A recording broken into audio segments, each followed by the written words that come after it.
let's go back to Canberra now. Crunch talks for the Liberal Party are about to get underway as it seeks to lock in a position on net zero, or maybe it won't. Joining us live is the Manager of Opposition Business, Alex Hawke. It's good to see you this morning, Alex. So let's start off for the record. Where do you stand on net zero?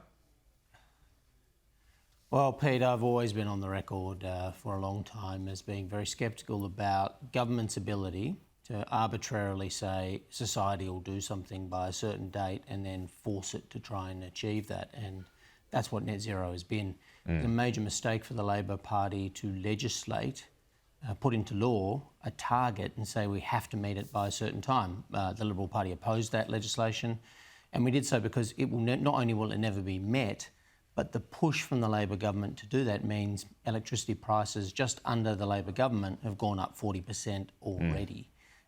This is what the consequence of legislating and trying to force society to do something that it just can't do. And all the Labor modelling, all the climate modelling says Labor will never meet these targets. They'll never get there anyway. So trying to force people to do it has an enormous price tag on people. And I just saw Julian Hill on your show just before say there's some speed bumps along the way. Well, there's some pretty big speed bumps, and that includes not just the biggest businesses in the country. As Shadow Industry Minister, I've seen the bailouts. It also means pensioners paying a fortune for power. It means households. It means small businesses. There's a lot of speed bumps along the way that Julian Hill refers to, and it's the Australian people that are the bumps in the road that he's talking about. So there's just so many different views on this at the moment, Alex. I mean, I've been speaking to moderates, I've been speaking to Conservatives. I'm just not sure you're all on the same page. So do you think there's going to be consensus achieved this week? Well, we're having a meeting for that purpose. Susan outlined from the beginning of when she took the leadership a process. That was for the Nationals and the Liberal Party. We have an energy working group. I'm on that energy working group. Dan Teen's doing some great work there. So we're getting to the part of the process now where we will meet as a Liberal Party room and come to a consensus view. Yes, in a free-thinking party, we're made up of individuals. We have a very different tradition from the Labor Party, which is all union members, collectivist thinking. You have to agree by party rules. You're not allowed to independent thought. You're not allowed to disagree. We have a different tradition. And it can look messier at times, but it's important. I respect the intelligence, the capability of all of my colleagues, and I respect their right to represent their electorates and put forward their views. So that's the process we're undertaking today. I'm not sure if you caught it yesterday, Alex, but I spoke to the former member for Menzies, Keith Wolahan, who obviously wants to have another crack at the next election. And he told me that by proxy, taking out net zero is going to be attached or seen as climate denialism and therefore could cost you even more seats at the next election. What's your response to that if net zero was taken out? Yeah, first, Keith and I are on the same page about a lot of things. He was a great member and we hope he returns. I'm sure he's going to come back to Parliament at some point. I think, though, what he's saying, what he's pointing to is the mood in the community about different things. And I get a pretty ambivalent mood from the community, my own electorate and others, about whether the government enforcing us to make net zero can either achieve it or do it at any cost. And I think we're all on a unity ticket that when the Labor government says we'll get net zero at any cost to the public, the economy, we're all against that process. It won't work and it's going to cost a fortune and it's going to drive a lot of people out of business and living standards to decline. So there's a lot of consensus there. I think, though, that Keith's right about climate denialism. I mean, that's not the conversation we're having today. Net zero is a mechanism.